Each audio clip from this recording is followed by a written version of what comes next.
हेरले येथील प्राणीमित्रांचा आगळावेगळा उपक्रम। हातकणंगले तालुक्यातील हेरले येथील उत्तरेकडे मोठा डोंगर भाग असल्याने तिथे प्राणी पक्ष्यांची मोठी संख्या आहे। पण डोंगर भागातील पाणवठे कमी होत असल्याने प्राणी व पक्ष्यांना पाण्याअभावी मृत्यू होत आहे।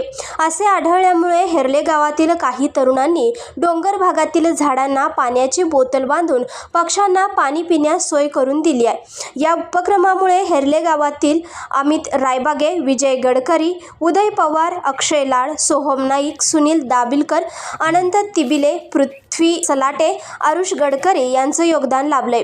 अशा प्रकारे अन्य नागरिकांनी डोंगर भागात असे उपक्रम राबवावे असे या कार्यकर्त्यांच्या वतीने सांगण्यात आले।